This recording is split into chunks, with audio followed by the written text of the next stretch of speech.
Hello guys, welcome back to my channel. আশা করছি সবাই ভালো আছেন, সুস্থ আছেন আর আমার চ্যানেলের সাথেই আছেন। আজকে শুরু করছি নতুন একটি ব্লগ নিয়ে। আজকের ব্লগটিতে শুধুমাত্র রেসিপিই থাকছে। 3টা রেসিপি আমি শেয়ার করব। আমার প্রথম রেসিপি হচ্ছে চিকেন কারি।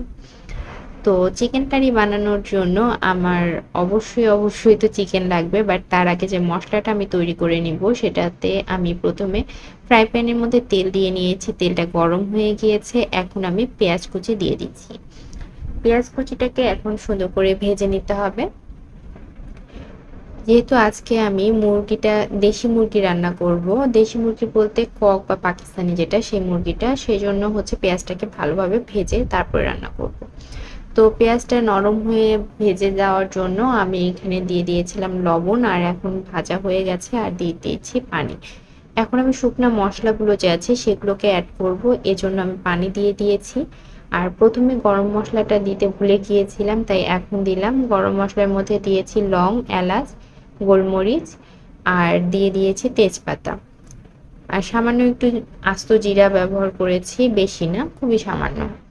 আদা বাটা, রসুন বাটা দিয়ে দিলাম। এখন দিয়ে দিচ্ছি একে একে হলুদ, মরিচের গুঁড়া, ধনিয়া গুঁড়া,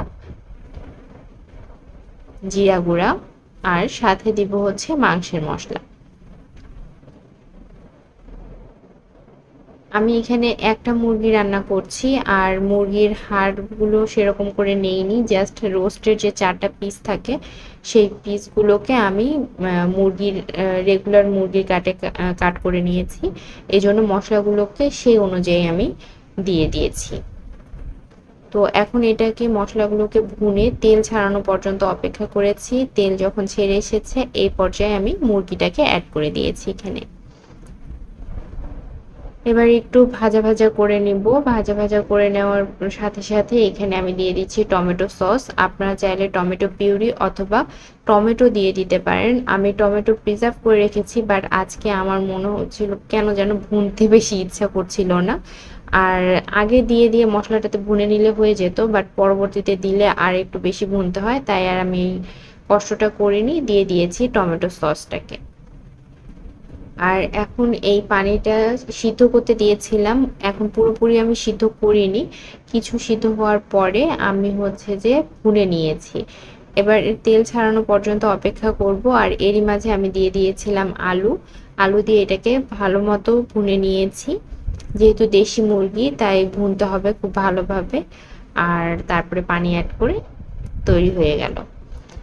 তো আমি আমার পরিমাণ মতো ঝোলটা নিয়েছি। এবার আমি চলে আসছি দ্বিতীয় রেসিপিতে আমি বানাবো আজকে নান রুটি। নান রুটি বানানোর জন্য আমি একটা বোলের মধ্যে 2 কাপ পরিমাণ ময়দা নিয়ে নিয়েছি। 2 কাপ ময়দা নেওয়ার পরে আমি এখানে ব্যবহার করব হাফ টেবিল চামচ পরিমাণ ইস্ট। অবশ্যই হাফ টেবিল চামচ আর 1 চা চামচ কিন্তু এক জিনিস না, হাফ টেবিল চামচ দিয়েই আমি অ্যাড করেছি, তাই আমি আপনাদেরকে এটাই বলছি। আর আমার আজকের যে নান রুটিটা ছিল সেটা একদম পারফেক্ট ছিল, ভালোভাবে ফুলেছে, সব কিছুই পারফেক্ট ছিল, খুবই সফট ছিল। তাই আমি আজকের যে মেজারমেন্টটা সেটা আপনাদেরকে বলে দিচ্ছি। 2 কাপ আটার সাথে যদি হাফ টেবিল স্পুন পরিমাণ ইস্ট ব্যবহার করা যায় তাহলে ইস্টটা খুব ভালোভাবে ফুলে ওঠে। তো এখানে আমি এটা ব্যবহার করে নিয়েছি। এবার এখানে আমি দিয়ে দিব 2 টেবিল চামচ পরিমাণ দুধ। গুঁড়া দুধের পরিবর্তে আপনারা লিকুইড দুধটা যদি ব্যবহার করেন সেটাও হবে, বাট আমি লিকুইড দুধ ব্যবহার করিনি, শুধুমাত্র পানি ব্যবহার করেছি, এজন্য আমি এখানে 2 টেবিল চামচ দিয়েছি। আপনারা চাইলে আরও বেশি পরিমাণেও দুধ ব্যবহার করতে পারেন, গুঁড়া দুধটা ব্যবহার করতে পারেন। আর যদি গুঁড়া দুধ স্কিপ করতে চান তাহলে দুধ দিয়ে মাখিয়ে নিতে পারেন। এবার দিয়ে দিচ্ছি চিনি। চিনি আমি দিয়েছি 1 টেবিল চামচ পরিমাণ। আমি এখানে যে মেজারমেন্টটা ব্যবহার করেছি এটা দিয়ে আমার মানে আমি এটা রেগুলার ইউজ করি, তো আমি জানি যে এটা 1 টেবিল চামচ পরিমাণ হবে, তাই আমি ওই অনুযায়ী দিয়ে দিয়েছি। এখন দিয়ে দিচ্ছি সামান্য একটু লবণ। লবণটা আর একটু বেশি অ্যাড করলেও হয়, বাট আমি এতটুকুই ব্যবহার করেছি যেহেতু রোজার মাস। এখন এগুলোকে ভালোভাবে মিক্স করে নিয়েছি, হাত দিয়েই মিক্স করে নিলাম। এবার আমি দিয়ে দিব পানি। পানিটা হতে হবে উষ্ণ পানি, যেটাকে আমি হাত দিয়ে নাড়তে পারবো, আমার হাত জ্বলে যাবে না বা খুব বেশি গরম লাগবে না। এখন আমি খুব ভালোভাবে এটাকে নাড়িয়ে নাড়িয়ে একটা আঠালো ময়ান তৈরি করে নিচ্ছি। এমনই আঠালো যে এই আঠালো ময়ানকে যদি আমি হচ্ছে যে ছুটাতে চাই, আঙুল থেকে ছুটতে যাবে না। তারপরে হচ্ছে যে হাতটাকে ধুয়ে এখন আমি এখানে তেল দিয়ে নিয়েছি, তেল দিয়ে একটু ভালো করে নাড়িয়ে নিলাম। এখন আমি এটাকে প্লাস্টিক র্যাপ দিয়ে সুন্দর করে র্যাপ করে দেব। প্লাস্টিক র্যাপ দিয়ে র্যাপ করে আমি হচ্ছে গরম একটা জায়গায় রেখে দিব। আমার র্যাপ করা হয়ে গেছে। তো হচ্ছে যে গরম জায়গা বলতে চুলার কাছে, যারা গ্যাসের চুলা জ্বালান সে গ্যাসের চুলার কাছে বা রোদের কাছে রেখে দিলেই হবে। আমার এখানে পর্যাপ্ত পরিমাণ রোদ আসে, তাই দেখুন ডোটা কত সুন্দরভাবে ফুলে উঠেছে। এখন আমি এটা দিয়ে বানিয়ে নিব হচ্ছে আমার নান রুটি।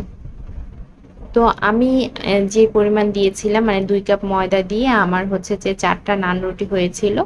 আপনারা চাইলে 6টা পর্যন্ত বানাতে পারেন, বাট আমি একটু মোটা মোটা করে বানিয়েছি আর বেশি বড় করিনি। তো আমার হচ্ছে যে 4টাই হয়েছে, কারণ আমরা তো 2জনই মানুষ, এই জন্য।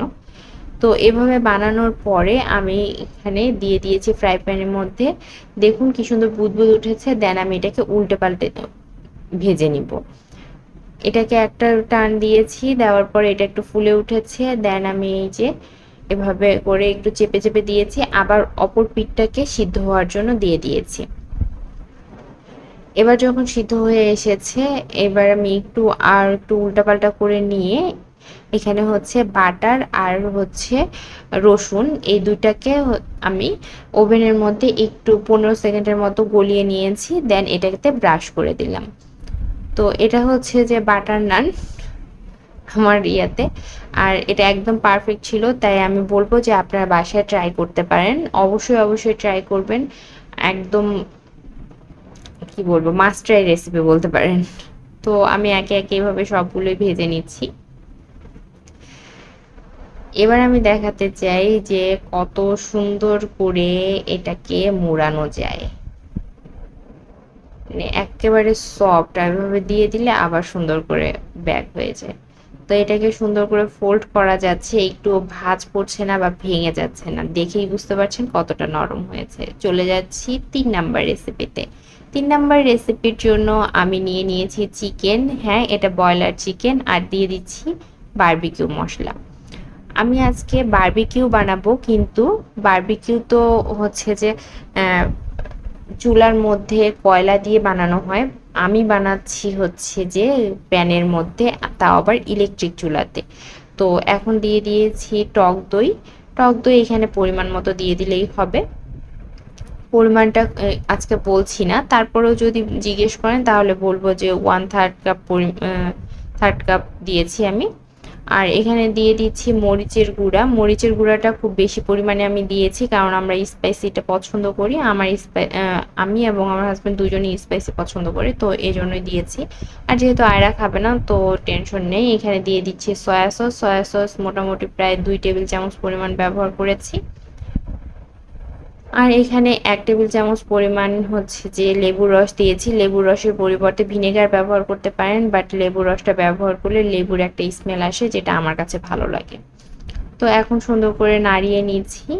লবণ ব্যবহার করাতে খুবই সাবধান। এখানে বারবিকিউ মশলার মধ্যে লবণ দেওয়া থাকে, তার উপর সয়া সস ব্যবহার করেছি। এখন দিয়ে দিলাম 2 টেবিল চামচ পরিমাণ টমেটো সস। তো টমেটো কেচাপও ব্যবহার করতে পারেন, চিলি সস ব্যবহার করলে আরও বেশি ভালো হয়, বাট আমার কাছে ছিল না, আমি এটাই ব্যবহার করে নিয়েছি। এখন সুন্দর করে মাখিয়ে এটাকে রেস্টে রেখে দেব।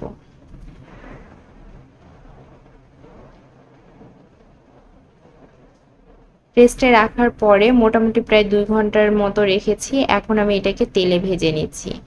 এখান থেকেই রেসিপিটা শেষ হয়ে যাওয়ার কথা, কিন্তু আমি যেহেতু গ্রেভি বানাবো, তাই হচ্ছে যে এটাকে হালকা করে একটু ভেজে নিচ্ছি, পুরা পুরা করে ভেজে নিয়ে এটাকে তুলে নিব। তারপরে আমি হচ্ছে যে গ্রেভিটা বানিয়ে নিব। তো আমার এখন মোটামুটি প্রায় হাফ ডান হয়েছে চিকেনটা, আমি তুলে নিচ্ছি। আপনারা যদি এটাকে এভাবে খেতে চান শুকনা শুকনা, তাহলে অবশ্যই এটাকে ভালোভাবে কুক করে নেবেন, একটু ঢাকনা দিয়ে দিয়ে হচ্ছে যে আপনারা আঁচটাকে বাড়িয়ে দিবেন, তাহলে পানি সেরকম করে ছড়াবে না আর হয়ে যাবে। তো আমি এখানে পেঁয়াজ দিয়ে নিলাম, পেঁয়াজ দিয়ে নেওয়ার পরে এগুলোকে সুন্দর করে ভেজে নিব। একদম যে ভাজা ভাজা করব তা না, দিয়ে দিচ্ছি সরিষার তেল। এখন হচ্ছে যে পানি দিয়ে নিলাম, পানি দেওয়ার পরে এটাকে যে গ্রেভিটা ছিল সেই গ্রেভিটা আমি ভালো করে ধুয়ে এখানে পানি সহ দিয়ে দিব, পেঁয়াজটা সিদ্ধ হওয়া পর্যন্ত। আর দিয়ে দিয়েছি আদা রসুনের পেস্ট, খুব বেশি পরিমাণে দিইনি, সামান্য পরিমাণে দিয়েছি, দুটোই মিলে এক চা চামচ পরিমাণ হয়েছিল। যখন তেল ছেড়ে আসবে, এই যে এখানে হচ্ছে যে তেল দেখতে পাচ্ছি আমি, এমন পর্যায়ে আমি চিকেনগুলোকে দিয়ে দিচ্ছি। যদি এটাকে প্রথমেই আমি ওয়েল কুক করে নিতাম তাহলে এভাবে মাখিয়ে নামিয়ে ফেলতে পারতাম, কিন্তু আমি ওয়েল কুক করিনি, আমি হচ্ছে হাফ ডান করে রেখেছিলাম। এখন আমি এটাকে ভালো করে ভেজে নিব এবং পানি অ্যাড করব।